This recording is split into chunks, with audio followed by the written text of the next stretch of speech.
This second part of the first season contains something very important, which is the transformation of the mathematics and geometry of the Great Pyramid into strictly scientific data. All this is highly revolutionary, and it will lead us to the knowledge of ancient Egypt to have to make an effort to rewrite an essential concept of our civilization, which is that man has continuously progressed. Essential concept of our civilization, which is that man has continuously progressed.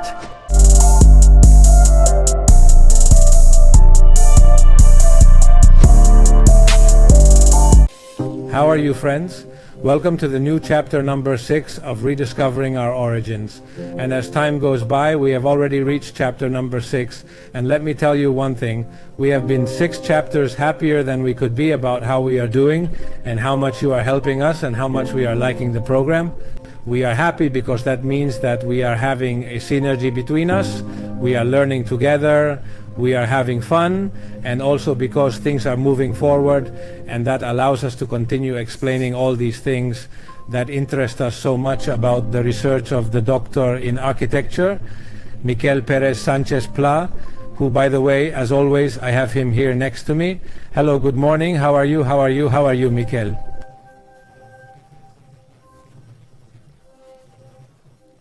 Hello, good morning. How are you? How are you? Today, I guess I'm also very happy with the reception it's getting. If the effort is rewarded by the audience in the sense that they participate, that they are so interested in what we are saying in our podcast, then it is a happy effort to all of us.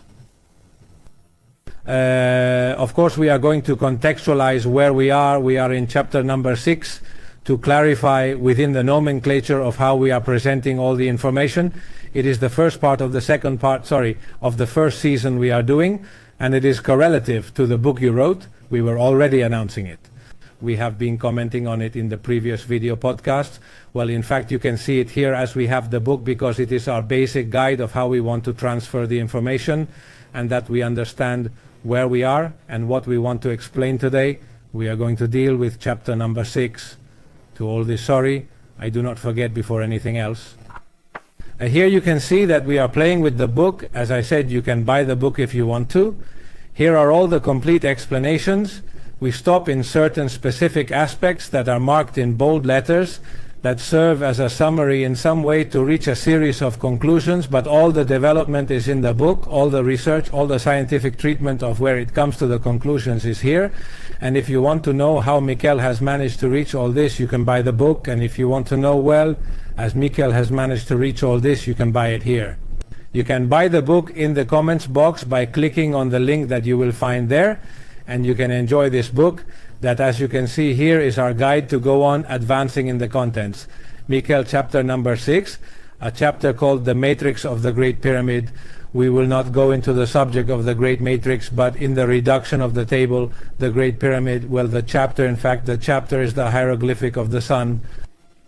What happens with this chapter is that we already come from gematria, we come from understanding a series of keys that already blew our minds because they already explain that there is an alphanumeric code that transmits very specific information.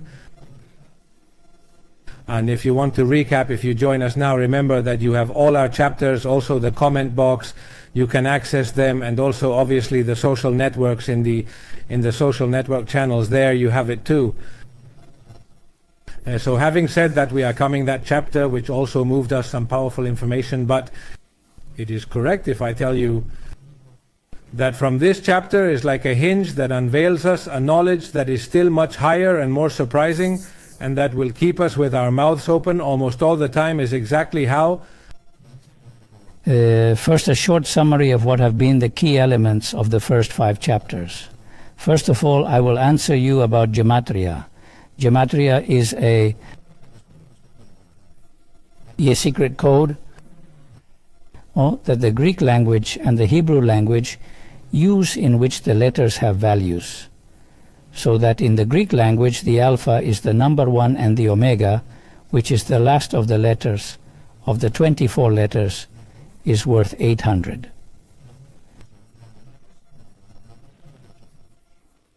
So what we have done is to substitute the letters of the words by their values, and adding up all the letters, you have a word value. How important is this?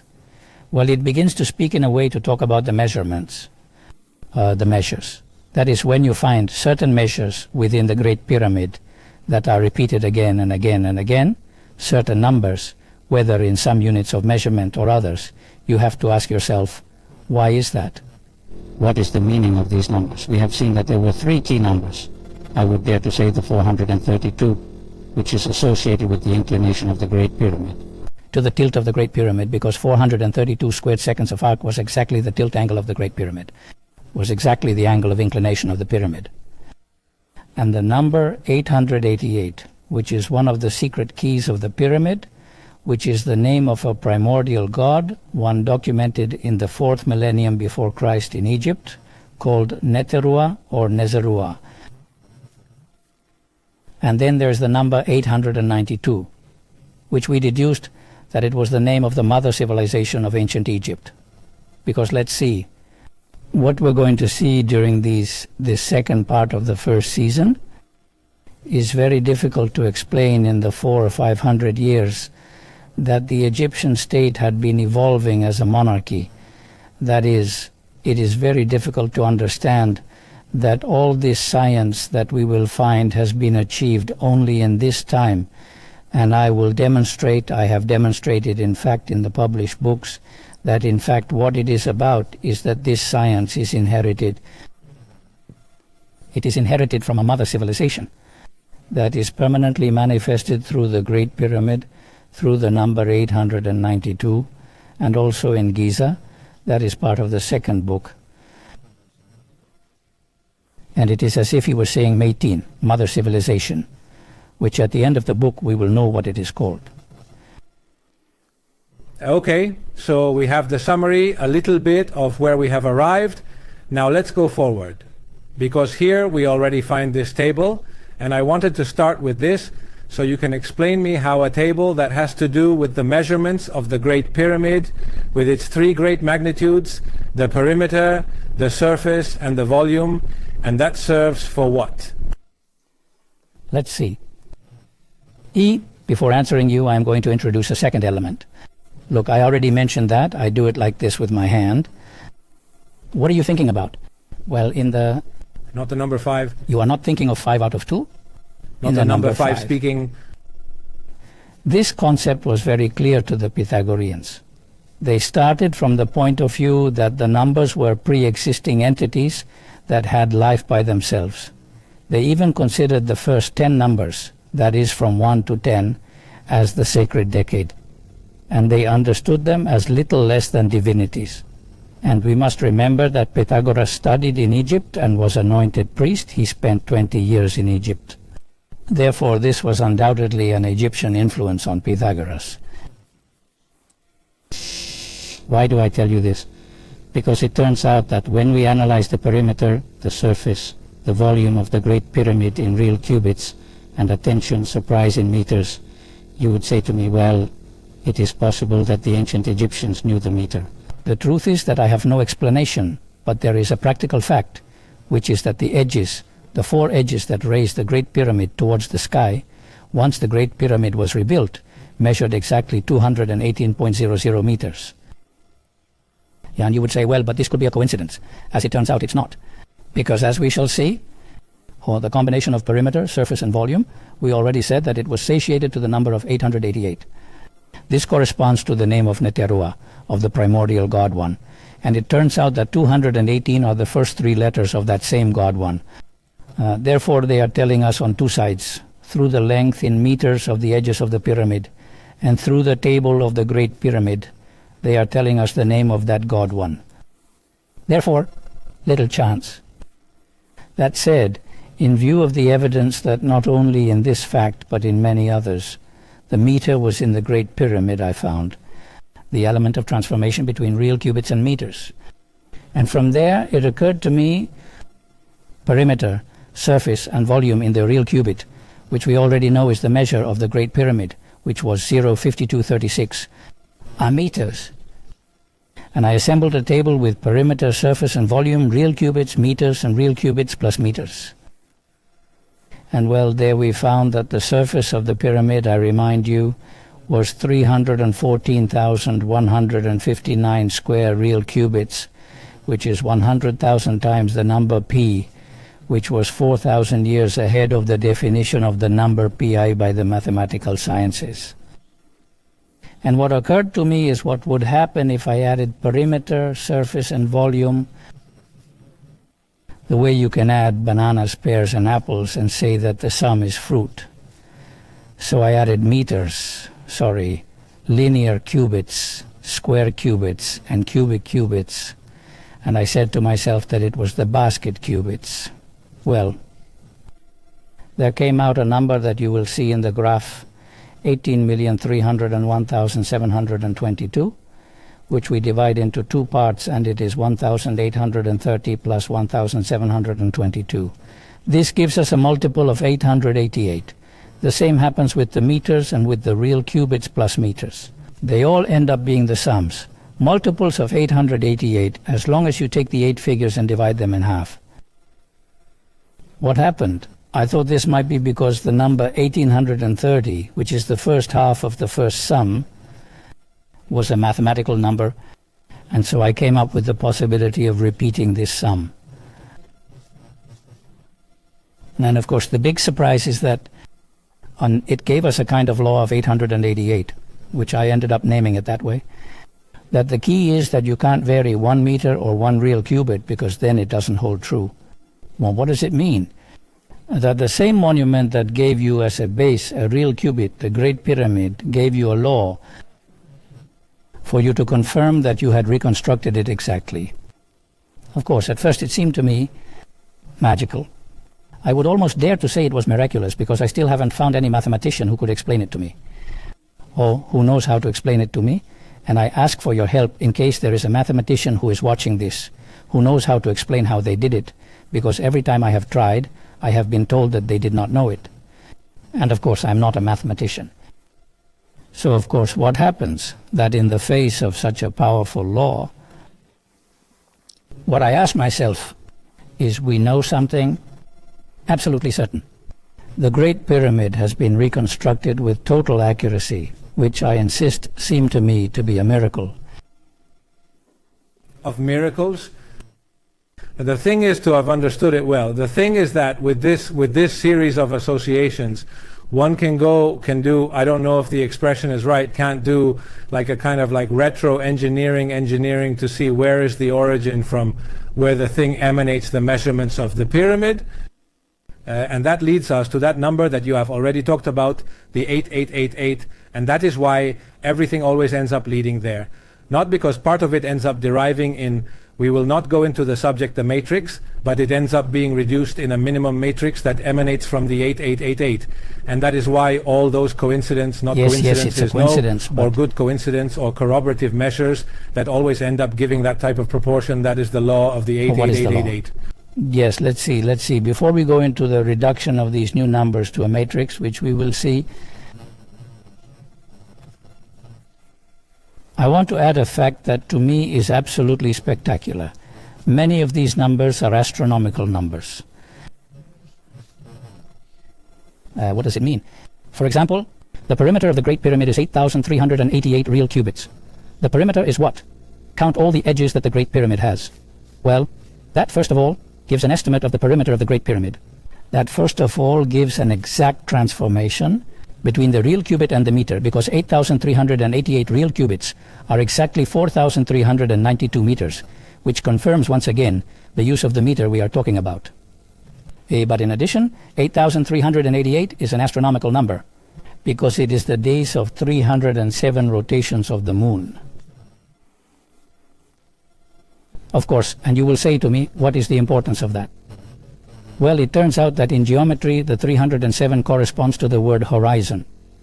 And it so happens that the Great Pyramid is called the horizon of Cheops. Anyway, these checks regarding the name of the pyramid, we see it more than one function is repeated.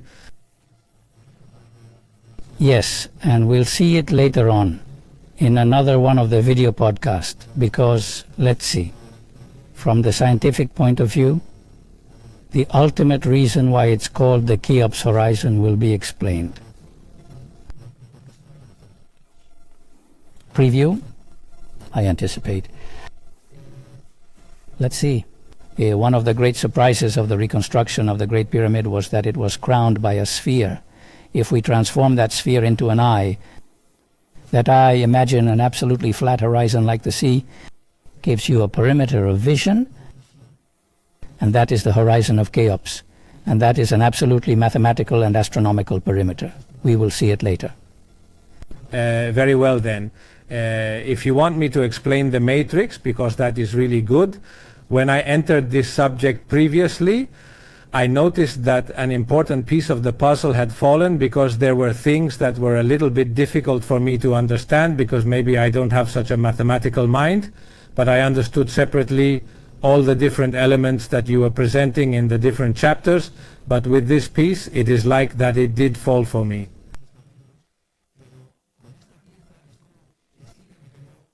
I fell for an element that was like a cohesive element, not a little bit of how. And I also want to ask you, as an architect, it does seem to me you will explain better than anyone else what is the methodology of an architect when he wants to design a monument, a building, etc. But it gives the feeling that they go as they designed the Great Pyramid in a totally new way with respect to the mentality that has to have a builder, an architect, a delineator. The truth is that I find it practically impossible to understand how they did it, and now I will explain it to you. Let's see. We are going to take again the example of the perimeter, but first we are going to strip the table of the Great Pyramid of the 8888 in the new image. You will see how now we are simply left with the perimeter, the surface and the volume, the real cubits meters, and real cubits plus meters. Let's take again the element, real cubits, which is 8,388. Let's add the numbers 8 and 3, 11. 11 and 8, 19 and 8, 27. 27 would be. In other words, if we do the same with all the numbers, we would have a first reduction of the Great Pyramid table to a 3x3 matrix with 2-digit numbers, but we can also reduce it to a single-digit number, which is to add the 2 and the 7 that had given us the 8,388 by adding its digits, and 2 and 7 gives us 9. And therefore, where we would be a matrix which you can see, which is 9999951161223. Well, and of course at this point I ask myself, is this a coincidence? Did these people really work from this matrix? Because if I already understood little how they did it to start from perimeter, surface and volume to design the Great Pyramid, if I go further back I understand even less. Well, it turns out that if we compose a new number of digits based on the matrix that you are seeing, which is the number 95199112963. It turns out that if we add the central number, which is the 1, the origin of everything, it gives us a multiple of 892, and we already have the mother number.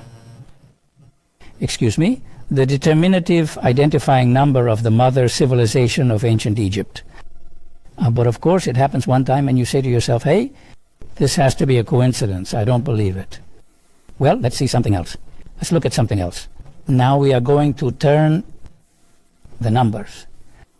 And instead of reading from top to bottom, we are going to read from bottom to top. And now we assemble the 159. You're following the matrix that you are seeing, 2193669, 9. Well, this little number, in this case you don't have to add the 1. You have to go a little further. You have to add all the numbers that are inside the matrix, which add up to 45. Then we get another number multiple of 892. Man, twice is very difficult to be casual. But well, for the moment we had the 892. So I looked at the matrix upside down and backwards and I said to myself, let's see.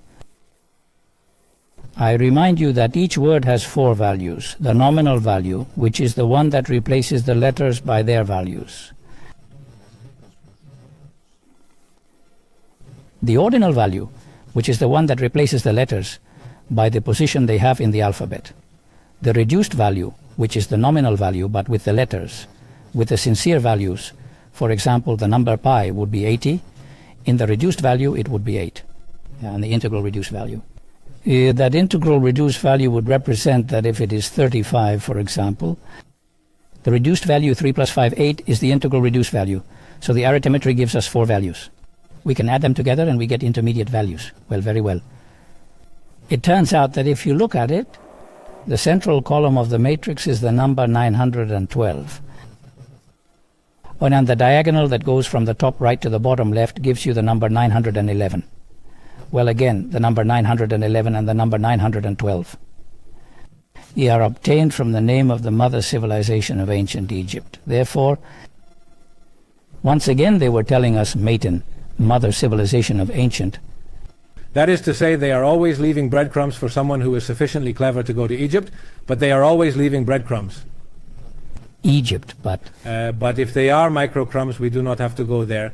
Monstrosity is also, what we are finding in general is that from what I am seeing, I am acclimatizing to all the torrent of knowledge that they have, is that they are able to assimilate or dump a series of data, but in a non-linear way like ours, but not integrating everything.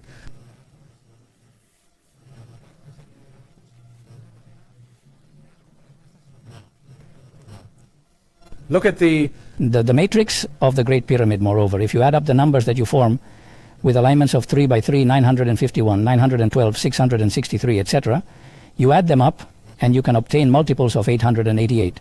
That is to say, when you add them all together, or depending on whether you do it one way or the other, you get about 5 times 888 or 11 times 88, which is already a multiple. So, now we are finding that in that matrix, we are finding 888 and 892. And the big surprise is, hey, as an architect you asked me before, if I have a 3 by 3 matrix, how do I do it? To develop it, transform it into the table of the Great Pyramid, and how do I then develop it and transform it into a monument? Monument, hey, I don't know. I mean, it's like I'm saying reverse architecture, so to speak. I mean, it could be that they would have split the slab of the Great Pyramid and had been looking for combinations to obtain, on the one hand, the law of 888, and on the other hand, a matrix that tells us about 888 and 892. Hey, it looks like magic. Really? I mean, here I have one of the conclusions that are here in the book. Once again in the book, in the description of the video if you want it. And in the description of the video, if you want it there, you have it. I take the opportunity to make a clarification that we have received a torrent of questions in relation to this. A shorter second, but because it is very important, that we have already said in other podcasts that Miquel, I had known a literary project in relation to this research that includes 5 books. This is the first one, and there are 4 others that are not published because some people have said, I don't want to buy the second one, I want to buy the third one. No, they are not published yet, but what we are looking for is that, or the publisher is that someone trusts the project and let Miquel explain what he has to explain to the world, what he has already prepared. Said that I have here an annotation of the book, which is a reflection that you make, or a conclusion that says that through an unknown mathematical system, the number 8888 was the generator of the magnitudes of the Great Pyramid perimeters volume and of the numerical matrix that is in the origin of them. What I wanted to tell you of an unknown mathematical system is to me what smells to me to the head. What unknown mathematical system look at, and I look at it. All I can do is explain what I have found. The others, let the scientist help me understand what this is and how they did it. Let's see, look at them. You were talking about the second book. The second book is